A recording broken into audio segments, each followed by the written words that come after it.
पूर्व बीजेपी सांसद ब्रजभूषण शरण सिंह ने बिहार में इंडिया गठबंधन की रैली के दौरान पीएम मोदी और उनकी दिवंगत मां के खिलाफ कथित तौर पर अपमानजनक टिप्पणी की निंदा की। उन्होंने कांग्रेस नेता राहुल गांधी पर निशाना साधा और कहा कि वो लगातार पीएम के खिलाफ अपशब्दों का इस्तेमाल करते हैं। ब्रजभूषण ने कहा कि राहुल गांधी लगातार जहर उगलने का काम करते हैं, लेकिन जनता ऐसे लोगों को खाली हाथ लौटाती है कि सत्य बोलो, लेकिन अगर सत्य अप्रिय है तो मत बोलो। तो राहुल गांधी को पढ़ाई लिखाई से कोई मतलब नहीं है, संस्कार से कोई मतलब नहीं है, और इसी का परिणाम है कि समय समय पर वो कुछ जहर उगलने का काम करते हैं। जैसे मौत का सौदागर, राफेल चोर और नाना प्रकार के शब्दों को से मोदी जी को नवाजा जाता है। देखिए, मोदी जी कोई व्यक्ति नहीं है।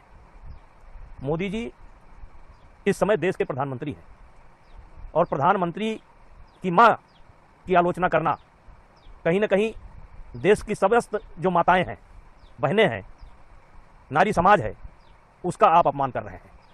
हमारे यहाँ औरत को, लड़की को, मां को देवी स्वरूपा कहा गया है, और आज जो व्यक्ति दुनिया में नहीं है, आप उसकी आलोचना करके आप अपनी औकात का परिचय दे रहे हैं कि आपके पास कितना ज्ञान है, और हमारे देश की जो परंपरा रही है उसको कितना ठेस पहुंचाने का काम करते हैं।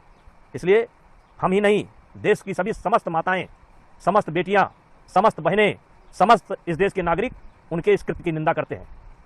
जैसे कहा गया है कि यदि आप चाहते हैं कि लोग आपके साथ अच्छा व्यवहार करें, तो आपको लोगों के प्रति भी अच्छा व्यवहार करना चाहिए।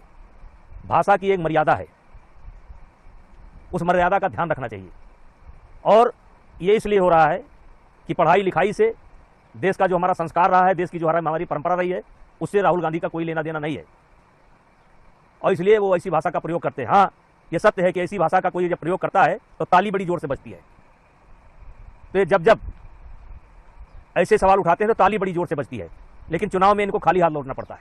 हो सकता है कि इसमें भी ताली बड़ी जोर से बजी हो, लेकिन बिहार के चुनाव में खाली हाथ लौटेंगे, और ये स्वयं में एक बहुत बड़ा मुद्दा है। चैनल को सब्सक्राइब करें, वीडियो को लाइक करें, शेयर करें।